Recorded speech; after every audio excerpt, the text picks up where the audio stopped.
Good morning, students. Welcome to social science class. Today we are going to revise chapter 11, The Rise of Small Kingdoms in South India. South India में small kingdoms कौन से rise हुए? Okay.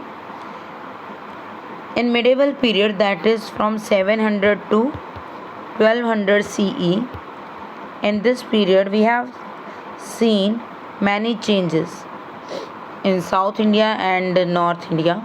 So today we are going to read about South India's kingdom. We get the information about these kingdoms in the Ashoka's edict. Ashoka के addict में हमें south India के different kingdoms के बारे में नॉलेज मिलती है. The main kingdoms were Cholas, Pandyas and Cheras. In later period, Chalukyas and Pallavas arose in the area of Karnataka, Andhra Pradesh and Tamil Nadu. Rashtrakuta ruled northern part of Deccan during this time.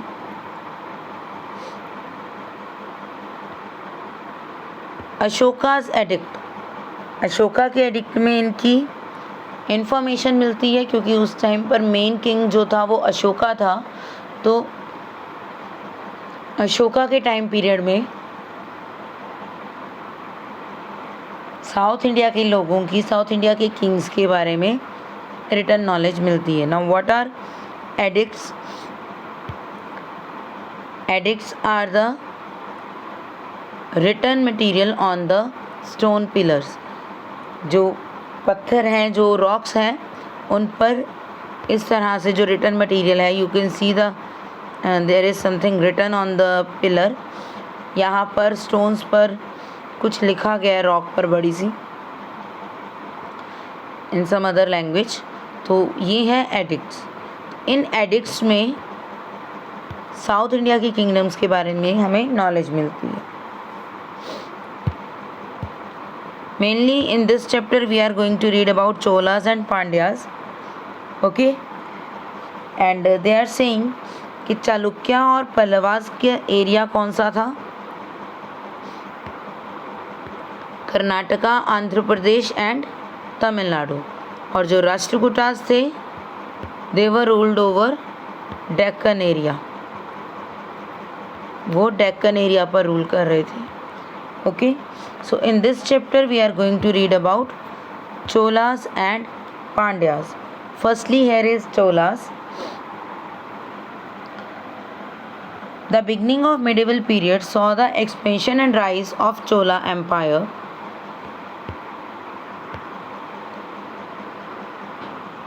They defeated Pallava king and other ruler. Chola empire के जो Kings थे उनका rise हुआ और उन्होंने दूसरे Kings को, Pallava kings को और लोकल रूलर्स को डिफीट किया. After that they establish their kingdom in South India. Okay, they build a strong navy because they want to control the surrounding area also. वो आसपास के एरिया में भी कंट्रोल करना चाहते थे. तो साउथ इंडिया में आसपास क्या है? ओशन है ना. So they built a strong navy. उन्होंने एक बहुत स्ट्रॉन्ग नेवी बिल्ट की. And they conquered Sri Lanka. Sri Lanka पर भी अपना कंट्रोल कर लिया.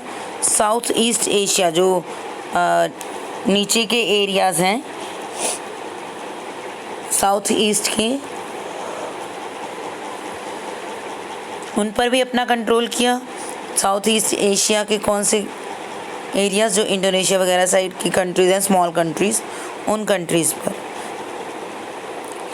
Islands of Maldives, लक्षद्वीप्स.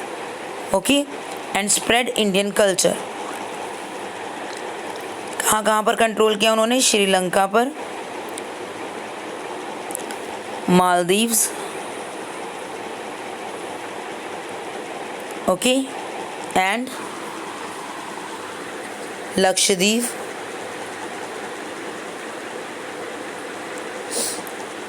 South east Asia. Okay, these are the main areas जिनको उन्होंने नेवी के थ्रू कंकर किया, नेवी के थ्रू जिन पर कंट्रोल किया, और इन एरियाज में इंडियन कल्चर को स्प्रेड किया।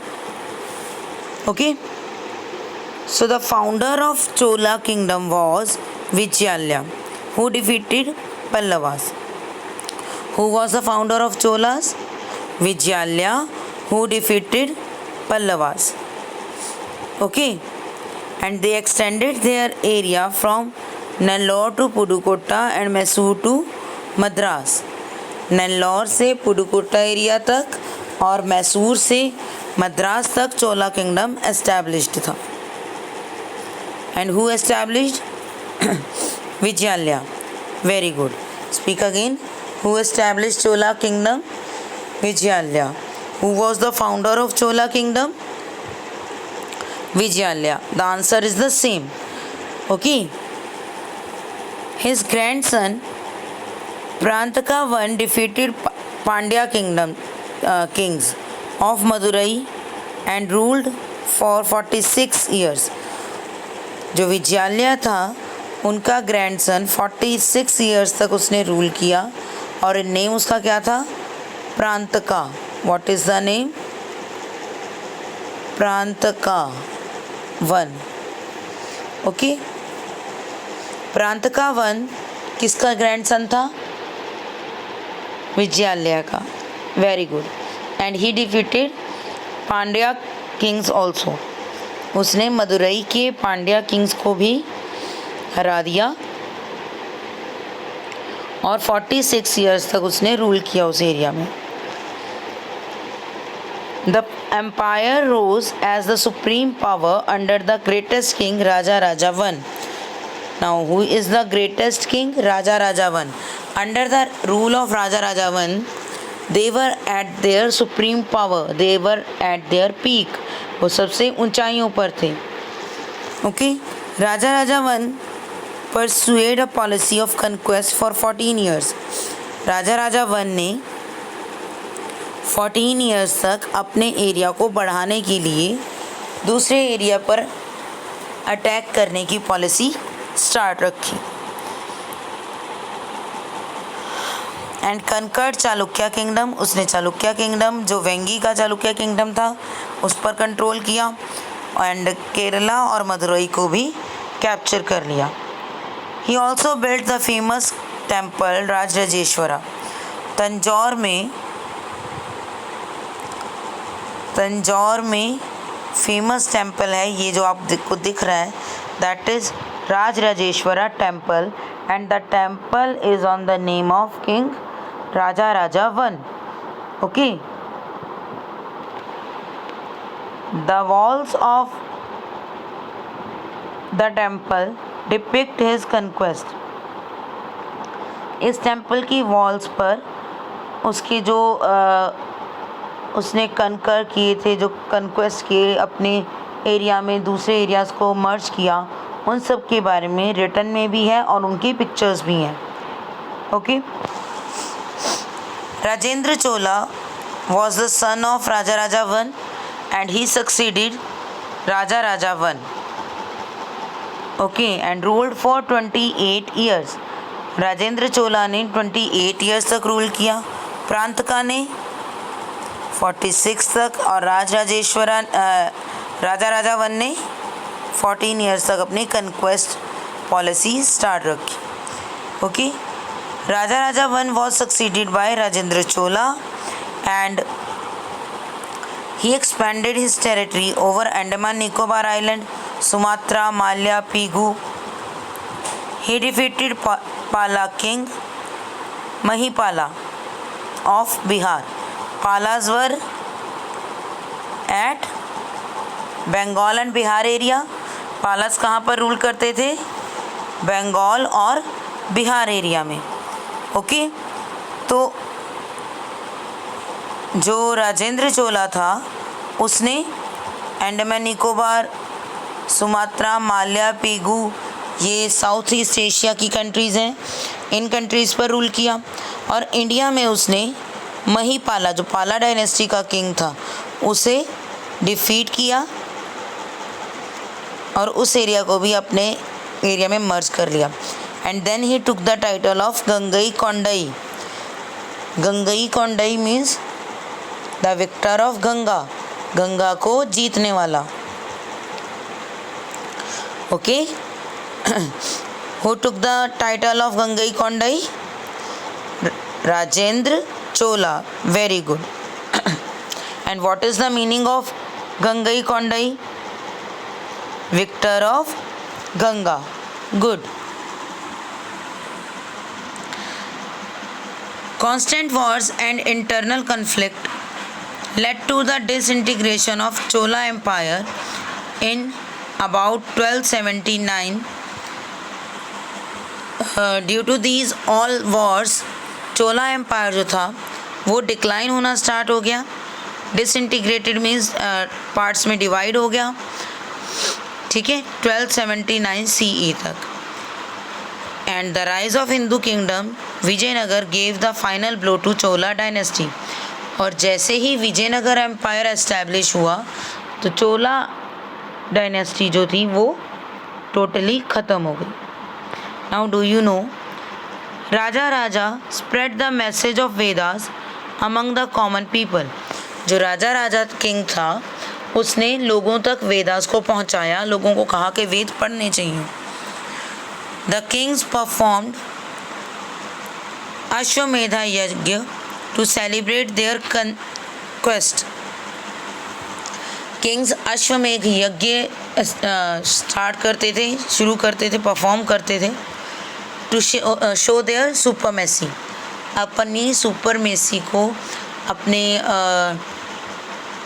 पावर्स को शो करने के लिए वो अश्वमेध यज्ञ करते थे।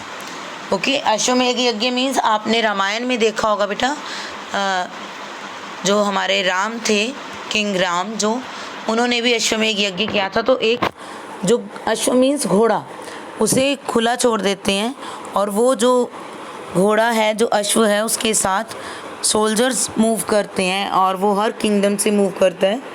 एंड जो किंगडम, जिस किंग का वो घोड़ा है, हॉर्स है, उसकी पावर को मान लेते हैं तो वो उस किंगडम के अंडर आ जाते हैं। और जो अश्व को, हॉर्स को रोक लेते हैं, they had to fight with soldiers. उन्हें सोल्जर्स के साथ, जो अश्व के साथ सोल्जर्स चल रहे हैं, उनके साथ फाइट करनी पड़ती है और हराना पड़ता है। ठीक है, तो ये अश्वमेध यज्ञ है। तो अपने एरिया को बढ़ाने के लिए किंग्स अश्वमेध यज्ञ करते थे। This is about Chola empire और Chola dynasty. Now Pandyas. Pandya dynasty was established in 7th century. 7th century में पांड्या डायनेस्टी एस्टैब्लिश हुई and they ruled over Madurai, Tirunelveli and part of Travancore. These are the Tamil states. ठीक है, Kandun Gauri started Pandya rule. Who was the founder of Pandyas? Kandun Gauri. Speak again. Kandun Gauri. Who was the king of founder of Pandyas? Kandun Gauri. His son Maruvarman Avni Sulaimani came into conflict with Pallavas. Maravarman Avani Sulamani की पल्लवास के साथ कुछ problems हो रही थी, कुछ प्रॉब्लम्स थी उनमें, तो दे अलाइंड विद चोलास। जो पांड्यास थे उन्होंने चोलास के साथ एक ट्रीटी साइन कर ली, एक समझौता कर लिया एंड डिफीटेड पल्लवास, और उन्होंने पल्लवास को हरा दिया। The Pandyas carried on frequent Wars with Sri Lanka. Pandyas की श्रीलंका के साथ कंटिन्यूसली वॉर्स चलती रहती थी, क्योंकि बिल्कुल बॉर्डर्स भी हैं, पांड्यास भी यहीं हैं और ये श्रीलंका, तो इन दोनों के बीच में वॉर्स चलती रहती थी। ओके।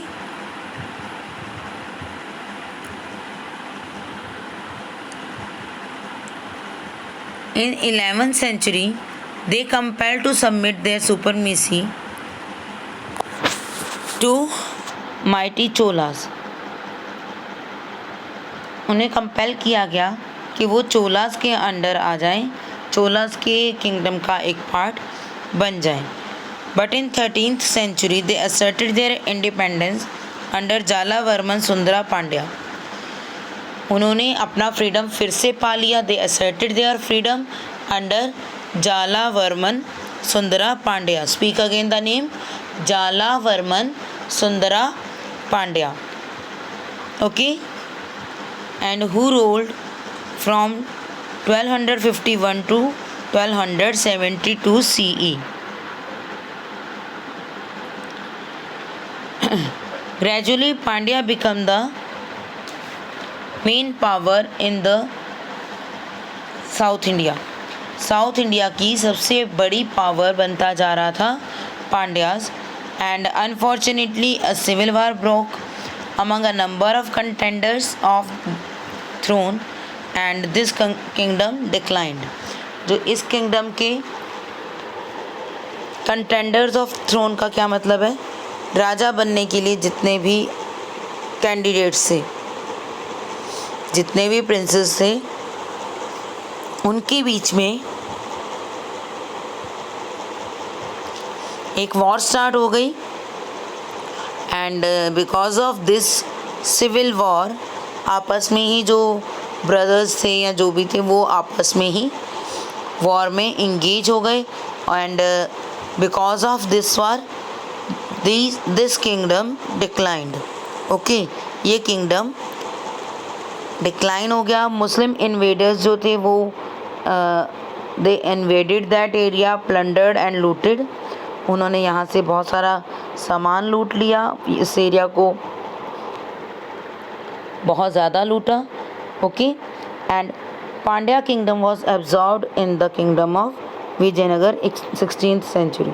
16th century तक पांड्या किंगडम विजयनगर में एब्जॉर्ब हो गया। Okay, this is about Chola and Pandya kingdom.